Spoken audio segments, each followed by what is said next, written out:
अस्सलाम वालेकुम, I'm Shumaila Farzand Ali, lecturer in physics, government college Gulshan Iqbal, block 7। आज का लेक्चर फर्स्ट ईयर फिजिक्स के स्टूडेंट्स के लिए है, chapter number 8 wave motion and sound से। हमने प्रीवियस लेक्चर के अंदर सिंपल हार्मोनिक मोशन और इसकी example motion under elastic restoring force को डिस्कस किया था। आज हम सिंपल हार्मोनिक मोशन के सेकेंड एग्जाम्पल को डिस्कस करेंगे। These are the contents of the today's lecture. Today's topic is simple pendulum. तो हम बात करते हैं कि सिंपल पेंडुलम क्या है। A point mass is suspended from a frictionless rigid support by means of a light inextensible string is called simple pendulum. यानी हम साइज वाइज एक स्मॉल मास लेते हैं but it should be heavy, उसको हम suspend करते हैं एक फ्रिक्शन लेस सपोर्ट के साथ। सपोर्ट फ्रिक्शन लेस क्यों होनी चाहिए? ताकि जो पेंडुलम है वो फ्रीली वाइब्रेट कर सके। अगर जो सपोर्ट है उसमें फ्रिक्शन होगी तो पेंडुलम कुछ वाइब्रेशन के बाद स्टॉप हो जाएगा। तो जो सपोर्ट है वो फ्रिक्शन लेस होनी चाहिए। सेकेंड कंडीशन क्या है कि इस मस्ट बी रिजिड, कि जहाँ से हम उस पेंडुलम को हैंग करेंगे वो वहाँ पे फिक्स्ड रहे। ऐसा ना हो कि हम उसको हैंग करें और वो नीचे आ जाए, तो वो बिल्कुल फिक्स्ड रहना चाहिए, रिजिड रहना चाहिए। फिर जिस स्ट्रिंग के साथ हमने उस पॉइंट मास को अटैच किया है उस स्ट्रिंग का अपना कोई मास नहीं होना चाहिए। इट शुड बी इनएक्सटेंसिबल, क्योंकि लेंथ एक बहुत इंपॉर्टेंट फैक्टर है पेंडुलम के लिए जो कि टाइम पीरियड को इफेक्ट कर रहा होता है। तो जो स्ट्रिंग की लेंथ है वो फिक्स्ड होनी चाहिए, वो एक्सटेंड नहीं होनी चाहिए। तो स्ट्रिंग शुड बी इनएक्सटेंसिबल। तो जब हम एक पॉइंट मास को एक फ्रिक्शनलेस रिजिड सपोर्ट के साथ इनएक्सटेंसिबल लाइट वेट स्ट्रिंग के साथ अटैच करते हैं तो वो एक सिंपल पेंडुलम बन जाता है। ये डायग्राम में भी शो हुआ है कि सपोर्ट है जो कि रिजिड सपोर्ट है, ये पॉइंट ऑफ सस्पेंशन है, सेंटर में जो बी है वो मेन पोजीशन है, ए एंड सी इसकी एक्सट्रीम पोजीशंस है।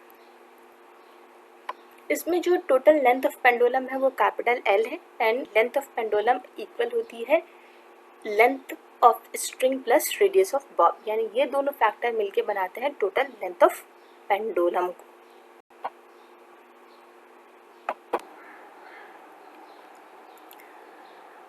Now we are going to prove the motion of a simple pendulum is SHM, यानी simple harmonic motion। हमने प्रीवियस लेक्चर में थॉरोली डिस्कस किया था सिंपल हार्मोनिक मोशन को और हमने उसकी कंडीशंस देखी थी और एक हमने एक्सप्रेशन ड्राइव की थी कि अगर कोई भी बॉडी जो वाइब्रेटरी मोशन कर रही हो और उसमें acceleration directly proportional to the displacement and the direction of acceleration is towards the mean position, तो ऐसी वाइब्रेटरी मोशंस कहलाती है सिंपल हार्मोनिक मोशन।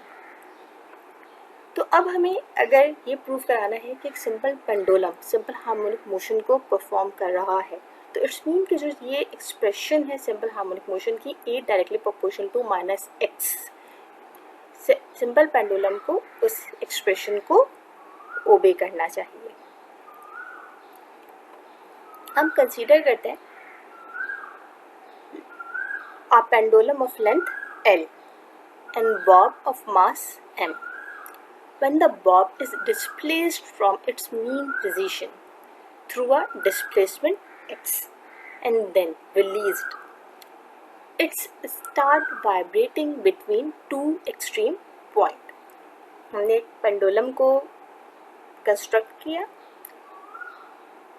जब अपनी मीन पोजीशन पे its mean x is equal to 0, हमने उसके ऊपर एक फोर्स अप्लाई की और वो पेंडुलम मीन पोजीशन से डिस्प्लेस्ड होता है थ्रू डिस्टेंस x, और जब हम उस फोर्स को रिमूव करते हैं then it start vibrating between two extreme point, क्या वो एक्सट्रीम पॉइंट से मीन पोजीशन पे आएगा, then other extreme point, then again come back to the mean position, then mean moves towards next extreme point and so on.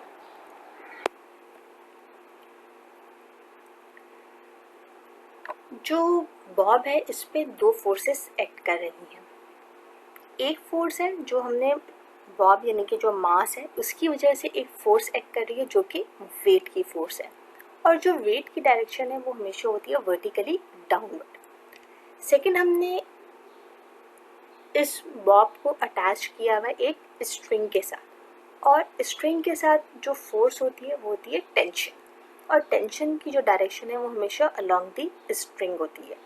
यानी इसमें दो forces हो गई, एक फोर्स जो वर्टिकली डाउनवर्ड है वेट की फोर्स, और दूसरी फोर्स है tension in a string. Weight क्योंकि एक वेक्टर क्वांटिटी है, so we can resolve the vector और weight into its vector component. हमें पता है कि हम इसको इसके एक्स और वाई कंपोनेंट्स के अंदर रिजॉल्व कर सकते हैं. अब अगर हम देखें तो यहाँ जो रेड लाइन है और एक ब्लू लाइन है, सेंटर में जो ब्लैक है वो mg यानी कि इसका रिजल्टेंट वेट है. अब इसके जो दो x और y कंपोनेंट हमारे पास आ रहे हैं, एक इसका कंपोनेंट आ रहा है अलोंग द स्ट्रिंग यानी जो कि यहाँ हमें रेड लाइन के साथ शो हो रहा है, और सेकंड हमारे पास ब्लू लाइन के साथ. अगर हम देखें तो ये एक राइट एंगल ट्रायंगल फॉर्म हुआ है.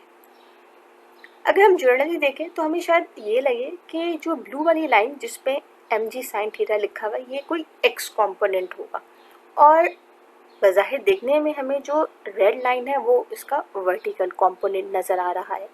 लेकिन हम वर्टिकल या हॉरिजॉन्टल बाय लुक नहीं देखते, बल्कि हम ये देखते हैं कि जो हमारा जब हम इसको इसके वेक्टर कंपोनेंट में रिजॉल्व करते हैं तो हम ये देखते हैं कि ये एक राइट एंगल ट्रायंगल बना हुआ, और जो एंगल के सामने वाली साइड होती है वो परपेंडिकुलर होती है, और एंगल जिसके साथ फॉर्म हुआ हुआ होता है वो बेस होती है. तो जो रेड वाली हमारे पास लाइन है, अगर हम इसको इसी के पैरेलल शिफ्ट करा दे तो ये हो जाएगी बेस ऑफ द ट्रायंगल यानी एक्स कंपोनेंट. तो ये डब्ल्यू एक्स वाला कंपोनेंट होगा यानी कि डब्ल्यू पैरेलल कंपोनेंट होगा, और जो पैरेलल है वो डब्ल्यू कॉस थीटा होगा. और जो ब्लू वाला है वो हमारे पास क्योंकि एंगल के सामने फेसिंग साइड है, तो जो हमें बज़ाहिर x फॉर्म हो रहा था वो एक्चुअली इस ट्रायंगल के लिए x नहीं है, बल्कि वो परपेंडिकुलर है यानी कि vertical component of the w है, जो कि बराबर होता है w साइन थीटा के. तो यहाँ हमने कहा कि जो पहली फोर्स थी वो वेट की फोर्स थी जो कि वर्टिकली डाउनवर्ड एक्ट कर रही थी. Second tension in the string थी, ठीक है.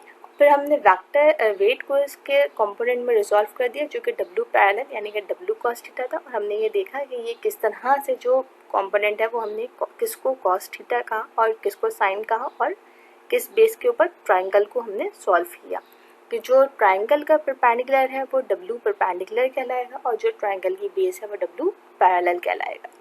फिर सेकेंड वाला इसका जो कंपोनेंट था वो W परपेंडिकुलर था जो कि बराबर था W साइन थीटा के.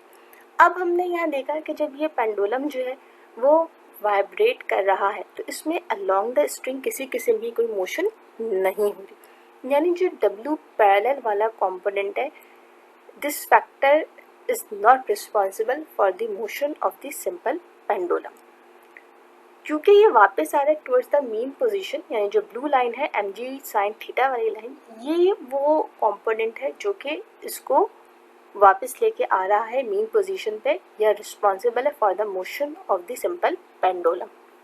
तो W परपेंडिकुलर वो कंपोनेंट है जिसकी वजह से सिंपल पेंडुलम मूव कर रहा है.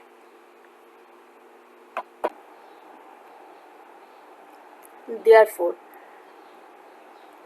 T equals to W parallel, क्योंकि वह अलोंग द स्ट्रिंग है और अलोंग द स्ट्रिंग ये टेंशन की फोर्स है, यानी tension is equals to W cos theta. Hence, net force responsible for the motion of the bob is W perpendicular.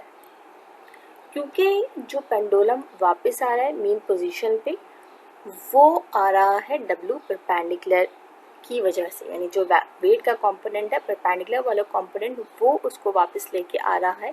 तो हमने कहा कि जो नेट फोर्स है वो सम ऑफ ऑल फोर्सेस होती है अलोंग द स्ट्रिंग। किसी किस्म की कोई मोशन नहीं हो रही तो सिर्फ एक ही हमारे पास कंपोनेंट है जो कि मोशन के लिए रिस्पॉन्सिबल है, जो कि है W परपेंडिकुलर का।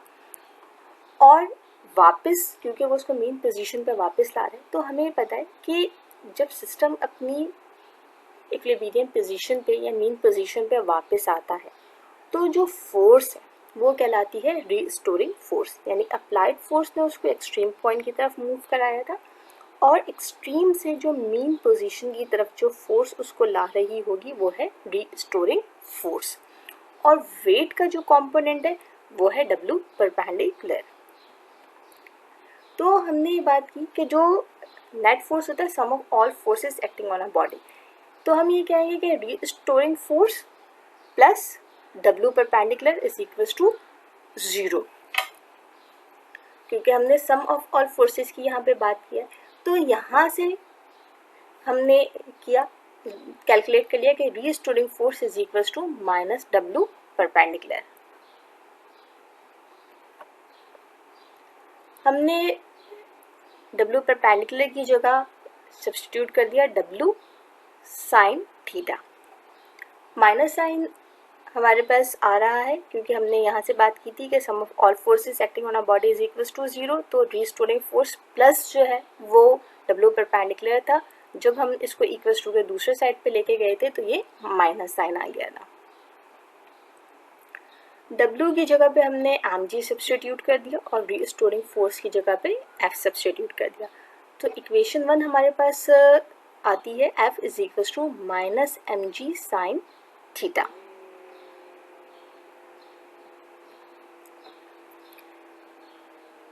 Here negative sign indicates that restoring force is directed towards the mean position। और हम ये देखते भी है क्योंकि वो सिस्टम वापस आ रहा है towards the mean position, तो restoring force की जो डायरेक्शन है वो mean position की तरफ है और नेगेटिव साइन इसी चीज को इंडिकेट कर रहा है।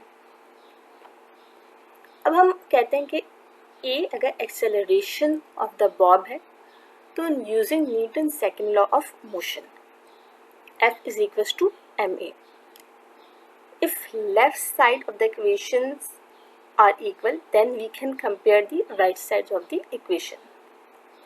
So comparing equation 1 and 2, ma is equals to minus mg sin theta.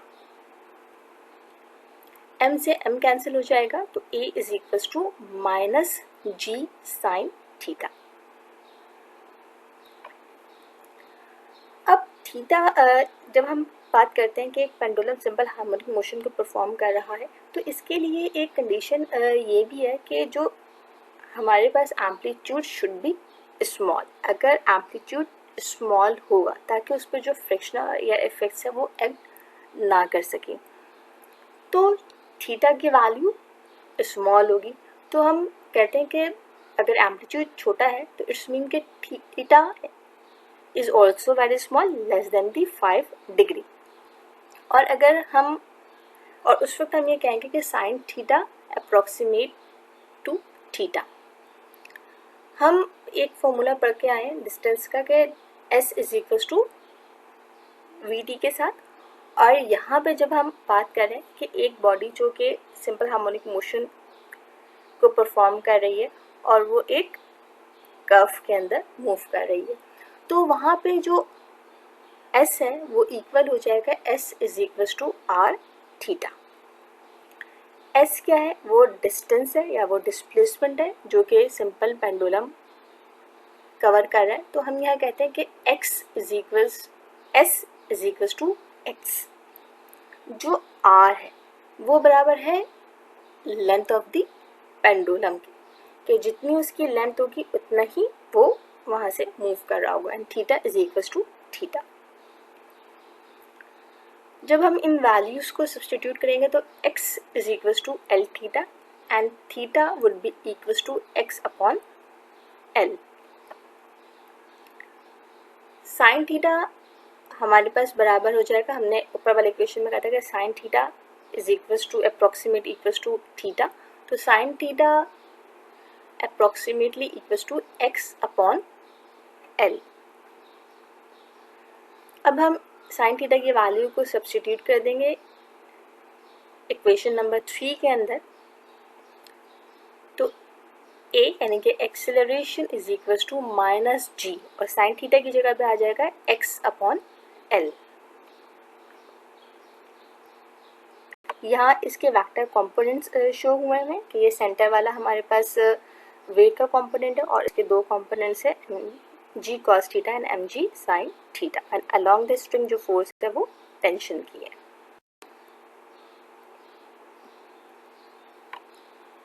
अब a is equal to minus g upon L x. हमने यहाँ क्या किया कि जो a equals to minus x upon L into g था, हमने यहाँ g upon L into x कर लिया कम्यूटेटिव प्रॉपर्टी को यूज़ करते हुए। और इसका रीज़न ये है कि g क्या है, एक्सेलरेशन ड्यू टू ग्रेविटी जो कि कांस्टेंट हमारे पास है, l length of the pendulum है जो कि कांस्टेंट है, क्योंकि हम बात कर रहे हैं कि स्प्रिंग जो है वो इनएक्सटेंसिबल है, तो लेंथ भी हमारे पास कांस्टेंट हो गई है। तो g अपॉन एल का जो फैक्टर है वो एक कांस्टेंट फैक्टर हो जाएगा। So a would be equals to minus constant x के बराबर हो जाएगा। और जब हम इक्वल्स टू और कांस्टेंट को हटाएंगे तो साइन ऑफ प्रोपोर्शनलिटी आ जाएगा, यानी कि a directly proportional to minus x। ये जो इक्वेशन है ये सिंपल हार्मोनिक मोशन को रिप्रेजेंट करती है और ये इंडिकेट करिए कि acceleration of the bob is directly proportional to the displacement and directed towards the mean position. जो नेगेटिव साइन है वो रिप्रेजेंट कर रहा है कि direction of acceleration is towards the mean position. तो अगर एक सिंपल पेंडुलम इस एक्सप्रेशन को ओबे कर रहा है तो हम कह सकते हैं कि simple pendulum executes simple harmonic motion. और यही हमारा जो है हमें प्रूफ कराना था कि जो एक सिंपल पेंडुलम है वो सिंपल हार्मोनिक मोशन को परफॉर्म कर रहा है। अब हम कैलकुलेट करते हैं time period of simple pendulum को। टाइम पीरियड क्या होता है कि time required by a pendulum to complete one vibration is called time period, यानी एक कंप्लीट वाइब्रेशन के लिए। कंप्लीट वाइब्रेशन हमारे पास क्या कि अगर हम एक एक्सट्रीम को कह रहे हैं ए, तो वो ए एक्सट्रीम से मेन पोजीशन पे आई, देन सेकेंड एक्सट्रीम यानी बी पे आई, बी से वापस आई मेन पोजीशन पे, देन अगेन जब वो ए पे वापस आई तो ये एक कंप्लीट वाइब्रेशन होगी। तो एक कंप्लीट वाइब्रेशन के लिए जितना टाइम रिक्वायर्ड होता है वो कहलाता है टाइम पीरियड। हम जानते हैं कि a यानी कि acceleration is equals to minus omega square x. Omega हमारे पास एंगुलर फ्रीक्वेंसी है एंड फॉर पेंडुलम हमने अभी यहाँ पे प्रूफ किया था कि a is equals to minus g upon L into x. अब हम इन दोनों इक्वेशंस को कंपेयर करेंगे तो minus omega square x is equals to minus g L into x. Minus से माइनस साइन कैंसिल हो जाएगा और एक्स से एक्स कैंसिल हो जाएगा, then omega square would be equals to g over L. हम ओमेगा को मालूम करने के लिए स्क्वायर रूट लेंगे, तो omega is equals to under root g over L. Time period of the simple pendulum is given by t is equals to 2 pi over omega। हम omega की वैल्यू को सब्स्टिट्यूट करेंगे तो t is equals to 2 pi over under root g over L. जब ये g over l का factor जो denominator में डिवाइड हो रहा है बढ़ जाएगा तो ये हो जाएगा l ओवर g। तो time period of the simple pendulum finally would be equals to 2 pi under root L over g के बराबर होगा। अब हम कैलकुलेट करते हैं frequency of the simple pendulum. Frequency क्या है कि number of vibration perform by a pendulum in 1 second is called frequency, यानी 1 सेकेंड में वो जितनी कंप्लीट वाइब्रेशंस को कर रहा होगा वो कहलाएगी उसकी फ्रीक्वेंसी। हमें टाइम पीरियड का फॉर्मूला पता है कि time period is equals to 2 pi √L/G, और हमें ये भी पता है कि frequency is the reciprocal of the time period, यानी F is equals to 1/T। सो F इज इक्वल्स टू, हम T की वैल्यू यहाँ पे जब सब्सटीट्यूट करेंगे यानी कि 1/2 पाई √L/G, ये L/G ऊपर जाएगा तो रिवर्स हो जाएंगे, यानी कि F is equals to 1/2 pi √G/L। ये हमारे पास फॉर्मूला है frequency of the simple pendulum का। आई होप आपको आज का लेक्चर समझ आया होगा, but still if you have any confusions or queries, so you can freely ask. Thank you.